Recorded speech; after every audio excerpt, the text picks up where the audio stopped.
Et bonjour à tous les amis, j'espère que vous allez bien. On se retrouve pour un tout nouveau live, une toute nouvelle vidéo. Elon Musk va changer le monde grâce aux crypto-monnaies et grâce à Twitter. La France, bientôt leader des crypto-monnaies en Europe, plus de l'analyse du marché. Voilà un petit peu le programme de ce live. Donc on va voir beaucoup de choses, des grosses actualités. Je vais aussi donner pas mal mon avis personnel au sein de The Live. Et puis dans une dernière partie, eh bien, on sera un petit peu plus sur de l'analyse technique pour voir un petit peu ce qui devrait se passer sur cette fin de semaine qui s'annonce assez mouvementée. Depuis hier, on a pas mal de mouvements. Pour toutes les personnes qui ne pourraient pas suivre le live en intégralité, je vous invite à aller voir la rediffusion que je mettrai juste après sur YouTube.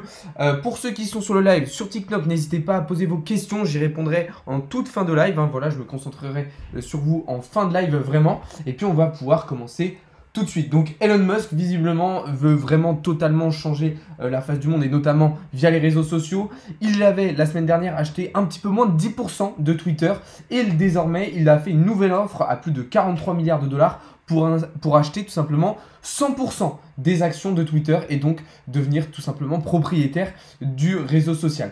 Pourquoi? Dans quel but? Eh bien, il y a beaucoup de questions qui fusent. Déjà, ce qui va être intéressant de dire, c'est que voilà, on le sait, Elon Musk est un fervent supporter des crypto-monnaies. Il cherche à les démocratiser, à les faire adopter un petit peu partout, notamment Dogecoin, puisque sa prochaine mission SpaceX sera financée d'ailleurs à 100% en Dogecoin.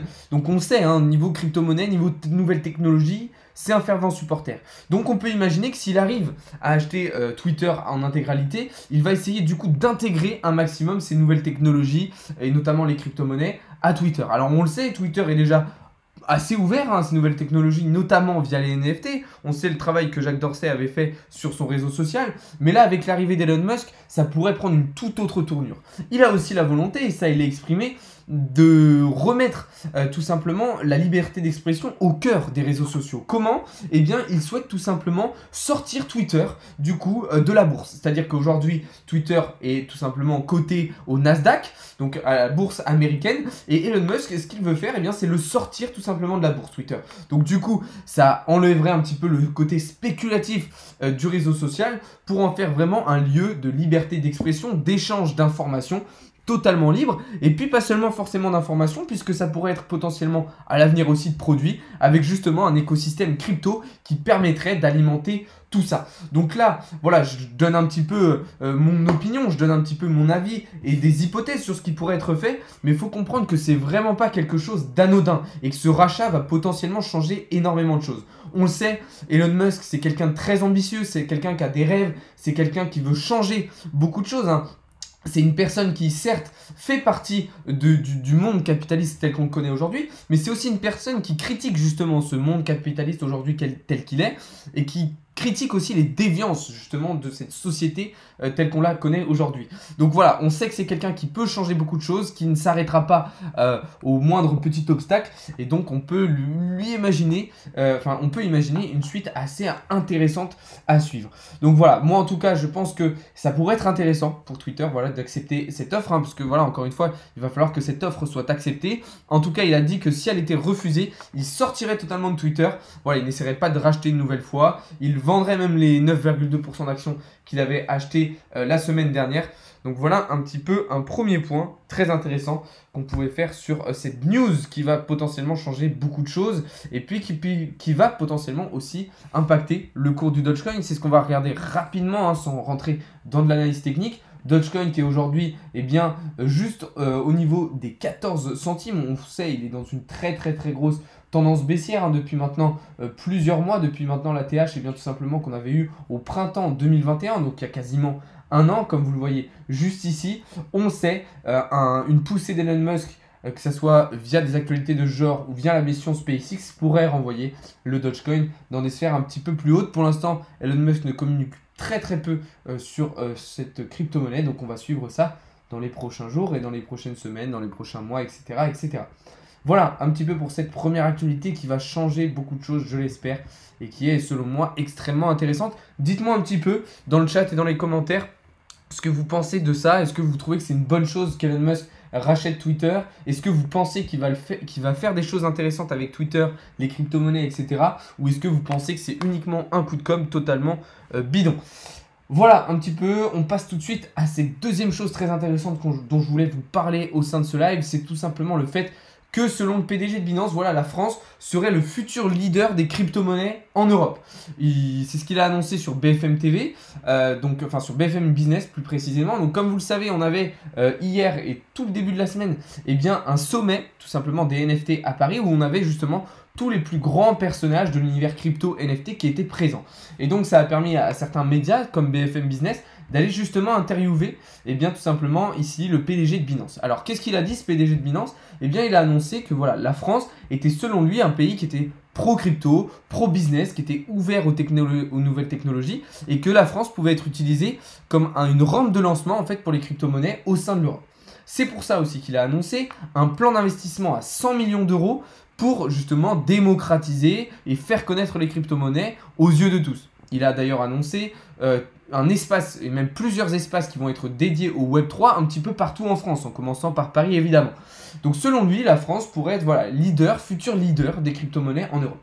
Personnellement, ça m'intrigue un petit peu et je me demande s'il regarde vraiment ce qui se passe au sein de notre pays, puisque quand on voit les déclarations de Bruno Le Maire, quand on voit les déclarations de Christine Lagarde, alors même si Christine Lagarde c'est la BCE, mais ça concerne l'Europe et elle est française, quand on voit un petit peu tous les avis qu'on a vis-à-vis de ces nouvelles technologies partout en Europe, partout en France, je trouve ça étonnant venant de cette personne qu'il dit ça. Alors après c'est peut-être aussi justement un petit coup de com', un petit coup de pression à l'État français, même si là on va avoir un changement de gouvernement, pour dire bah voilà, nous on aime bien votre pays, on a envie de s'y implanter, maintenant si vous voulez qu'on investisse au sein de votre pays, va falloir aussi que vous dégagiez un petit peu la route et que vous nous laissiez faire un peu ce qu'on veut. Pourquoi? Parce que voilà, l'État français il va avoir intérêt si des entreprises comme Binance, mais c'est la première, il peut y avoir très bien après FTX, Crypto.com, des grosses plateformes comme ça qui pourraient s'implanter en Europe. Pourquoi ça serait intéressant et pourquoi surtout en France ça serait intéressant? Parce que ça créerait de l'emploi, ça créerait une valeur ajoutée et donc ça nous servirait évidemment d'un point de vue économique, financier, social aussi, hein, puisque création de l'emploi ça veut dire aussi un impact social. Donc c'est peut-être aussi un petit coup de com', voilà, pour dire au futur gouvernement français, et nous on veut bien venir chez vous, mais il va falloir nous laisser la voie ouverte. Donc dites-moi pareil aussi dans le chat ici et dans les commentaires ce que vous pensez un petit peu des déclarations du PDG de Binance, que personnellement je trouve très intéressant, puisque ça annonce vraiment une volonté de s'inscrire en Europe de manière solide, en commençant par la France. Donc dites-moi un petit peu ce que vous en pensez en commentaire et dans le chat. Voilà un petit peu pour ces deux premières choses que je trouvais extrêmement intéressantes à vous partager. Deux news, on pourrait dire, qui vont potentiellement avoir beaucoup d'impact dans les semaines et dans les mois à venir, notamment si voilà, on a un gouvernement qui change d'ici quelques semaines. Alors est-ce que ça veut dire que Macron, s'il est réélu, va s'ouvrir totalement aux crypto-monnaies et à ces nouvelles technologies, ou est-ce que Marine Le Pen, même si je la vois un petit peu moins faire ça, va aussi un petit peu retourner, je ne peux pas dire pas retourner sa veste, mais changer de cap un petit peu pour aller vers les nouvelles technologies, je ne sais pas. En tout cas, d'un point de vue business, et là je pourrais être un petit peu plus d'accord avec lui, c'est vrai que voilà, sous le mandat de Macron, Macron c'est quand même un président voilà, qui a encouragé l'investissement, qui a encouragé l'entrepreneuriat, qui a encouragé un petit peu le business. Marine Le Pen, si elle est élue, essaiera un petit peu de faire de même, puisque voilà, elle a la volonté de ne pas imposer les jeunes de moins de 30 ans sur leurs revenus et sur leur société. Donc ça, c'est deux choses aussi qui vont encourager l'investissement, etc. Et qui dit investissement, dit aussi investissement en crypto-monnaie, etc. Donc on va suivre ça de toute façon attentivement, mais ça me tenait à cœur de vous partager ces actualités. Et puis, on va désormais pouvoir passer un petit peu plus sur la partie analyse technique. Je vais boire un petit coup d'eau rapidement, histoire de m'hydrater, voilà, je cherchais le mot. Et puis on va pouvoir commenter et continuer le live. Ok, c'est bon, je suis hydraté, prêt à repartir. Bon, côté Bitcoin, il y a eu pas mal de mouvements ces derniers jours. On a eu cette correction suite à la réintégration de notre pattern daily. On est, il y a quelques jours, venu tout simplement tester cette grosse zone de support au niveau des 40 000 $, donc avec la trendline du pattern, la structure ici qu'on a en violet, ainsi que le twist du nuage d'Ishimoku dans cette zone. On semblait plutôt bien parti pour un rebond. Franchement, je commençais à être plutôt confiant. De toute façon, je vous en avais parlé dans les dernières vidéos. Et puis finalement, aujourd'hui, revirement de situation totale. Alors pourquoi? Eh bien parce qu'au sein justement de ce pattern daily, on avait ici un falling wedge qu'on a tenté de casser par le haut et qu'on a malheureusement pas réussi. On a été aussi bloqué par la Kijun qui a fait office de résistance et qui nous a renvoyé du coup à l'intérieur de ce pattern. Alors maintenant, il va falloir être prudent puisqu'on revient du coup une nouvelle fois tester bien tout simplement cette structure, ce support. Est-ce qu'on va réussir à le tenir? Est-ce qu'on va réussir à rebondir une nouvelle fois? Ou est-ce que cette fois-ci on va casser par le bas? C'est la question qu'on peut se poser. C'est pour ça qu'il va falloir être extrêmement prudent. Alors pourquoi moi je suis déçu? Eh bien déjà première chose parce qu'on a tenté la cassure de ce falling wedge. Deuxième chose, en H1, on a selon moi validé un double bottom. Enfin, du coup là on l'a invalidé. Mais en confirmant la cassure ici, on aurait validé ce double bottom. Je rappelle, double bottom, W, vous voyez ici en bleu, schéma de retournement de tendance aussi. Et puis on avait encore un autre double bottom, cette fois-ci en M15 ce matin, qui aurait pu nous permettre aussi d'aller chercher une belle cassure. Donc en fait, vous voyez que c'est vraiment dommage puisqu'on avait plusieurs signaux haussiers, mais malheureusement ces différents signaux haussiers, on n'a pas réussi à les confirmer. On n'a pas réussi à les confirmer, on n'a pas eu les volumes nécessaires pour justement aller casser ces différents niveaux-là. Et puis du coup, on est resté bloqué sous la Kijun qui nous a renvoyé au sein de notre pattern. Donc assez dommage, maintenant voilà, rien n'est perdu. Peut-être qu'on vient tout simplement tester une nouvelle fois cette zone avant d'aller chercher une réelle cassure, mais il va falloir être extrêmement prudent. Dans le cas contraire, et si on était amené à casser par le bas, alors vous le savez, un scénario bien différent se mettrait en place puisque ce serait plutôt un scénario d'un retour vers les 35 000 $ dans un premier temps qui se mettrait en place. Là encore, même chose, si jamais on était amené à casser par le bas, je vous conseille d'attendre bien une confirmation de cassure pour prendre des positions. Évidemment, ne pas se précipiter dans des prises de position un petit peu hasardeuses et dangereuses qui pourraient vous faire perdre un petit peu d'argent. Donc voilà un petit peu la situation sur Bitcoin. On va regarder maintenant du côté de Ethereum qui lui aussi du coup revient une nouvelle fois tester tout simplement ici son support des 3000 $. Donc vous voyez que j'avais bien fait d'attendre que le rebond se valide avant de prendre position, puisque si ça n'avait pas été le cas, si je n'avais pas assez attendu, je serais rentré en position et je serais d'ores et déjà en perte.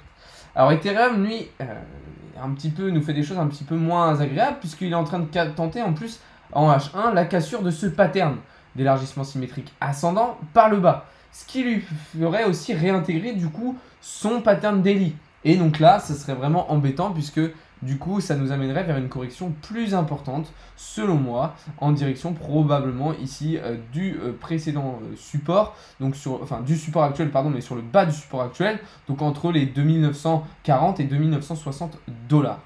Ça, rien d'étonnant si la correction se prolonge, mais ce qui serait inquiétant, c'est si on ne tient pas et qu'on vient donc chercher les 2794 $ au niveau du plat du nuage juste ici. Plat du nuage et puis aussi la Kijun aussi, donc on a vraiment un plat SSB très intéressant à aller défendre. Maintenant voilà, alors après ça serait pas forcément une mauvaise chose dans le sens où ça nous permettrait de racheter, de se repositionner, de recharger nos bagues, mais bon, ça reste tout de même un petit peu dommage d'en arriver là, et puisqu'on avait confirmé cette belle cassure qui aurait pu nous permettre d'aller chercher les 4000 $ assez rapidement.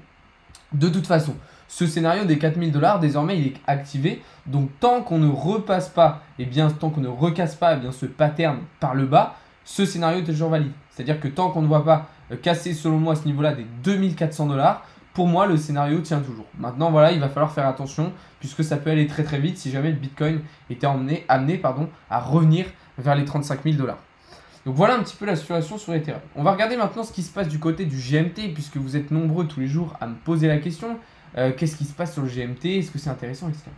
Déjà, la première chose à dire, c'est que le GMT, c'est la crypto-monnaie du projet STEPN. Projet NFT Move to Earn de STEPN, qui est un projet absolument formidable, ultra innovant et qui a selon moi beaucoup de potentiel. Pourquoi cette crypto-monnaie? Je pense qu'à long terme, elle a beaucoup de potentiel parce qu'elle va avoir une utilité justement au sein de l'écosystème STEPN. C'est-à-dire que cette crypto, elle va être utilisée, elle va avoir une valeur ajoutée, elle va avoir une utilité au sein du projet, au sein de l'écosystème, au sein du Web3 dans lequel STEPN va vouloir s'intégrer. Et donc à partir du moment où on a un token qui a une utilité, qui va être utilisé, eh bien forcément son prix il est amené à évoluer à la hausse. Donc moi ce que je vais faire, je pense, c'est commencer, même si je l'ai déjà fait, voilà, mais ce que je pourrais vous conseiller de faire sur le GMT, c'est de commencer de l'investissement long terme, donc c'est-à-dire du DCA.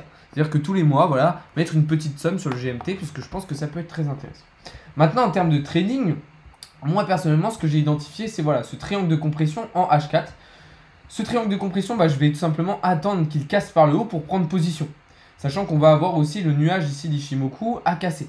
Donc je vais attendre confirmation de cassure. Donc là, le prix d'entrée sera ajusté en fonction de où se fait la confirmation exactement. Et l'objectif sera de venir assez rapidement chercher le haut du pattern vers les 3 $. En termes de stop loss, je le placerai juste sur le support précédent. Donc au niveau, comme vous le voyez ici, des 2,20 $. Ce qui me permet d'avoir un ratio risque-récompense de 3,05, ce qui est tout à fait correct. Donc voilà un petit peu la situation sur GMT pour toutes les personnes qui me demandaient un petit peu est-ce que c'est intéressant, quoi faire, etc. Maintenant attention, si le marché était amené à corriger un petit peu plus, peut-être que voilà, on aurait un GMT qui viendrait travailler ici sur le bas de son pattern. Bon, après il semble tout de même assez solide le GMT, on voit que comparé à l'ensemble du marché, la correction est très légère, donc je trouve ça plutôt intéressant.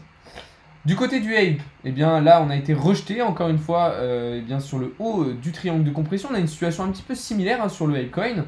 Alors je vais me mettre en full screen comme ça vous allez mieux voir. Situation un petit peu similaire, on a été rejeté un certain nombre de fois sur ce triangle de compression et là une nouvelle fois. Ce qui est embêtant, c'est qu'en plus ici, on n'a pas réussi à tenir tout simplement le support avec donc, le plat du nuage, donc au niveau des 12,17 $. Et donc, on va probablement entamer une correction plus importante vers le support précédent en direction des 11,13 $.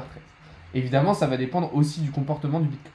Maintenant, à plus long terme, ce qui pourrait être intéressant, c'est d'attendre une réelle confirmation de cassure du pattern pour aller chercher de la découverte de prix et donc des take profits évolutifs. C'est ce dont je vous parlais hier dans la vidéo, c'est d'aller chercher des take profits évolutifs. C'est-à-dire que là, étant donné qu'on n'a plus de schéma structurel dans le passé, du fait que c'est une crypto qui a été listée récemment, on va pouvoir se fixer des take profits évolutifs et donc tout simplement étaler son profit, lisser son profit dans le temps de manière très très intéressante. Ça, je vous laisserai le regarder un petit peu plus en détail dans les semaines à venir. Dans tous les cas, il faudra attendre confirmation de cassure avant de se positionner.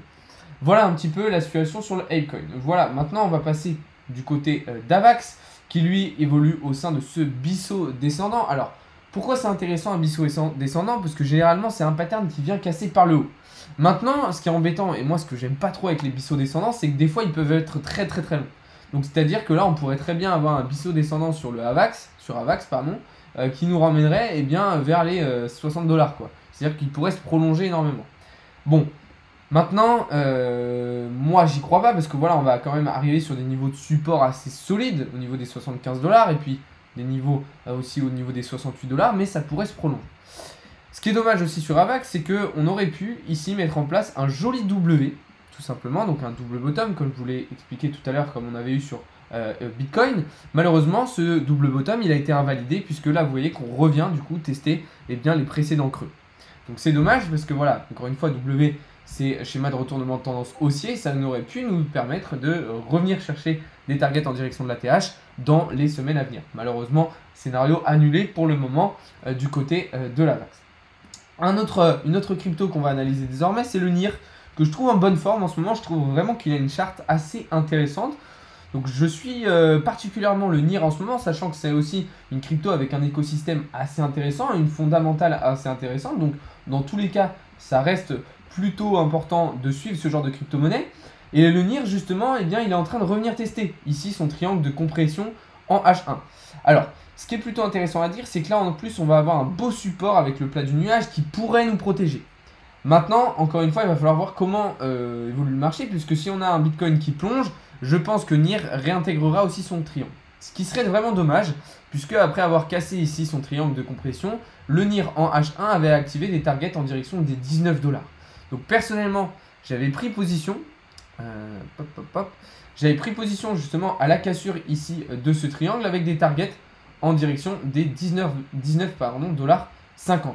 En termes de stop loss, je l'avais placé juste en dessous du support pour éviter de l'absorption de liquidité. D'ailleurs, on est passé très très proche de mon stop loss aujourd'hui, puisque vous voyez que je l'ai placé juste en dessous, je l'avais placé juste en dessous.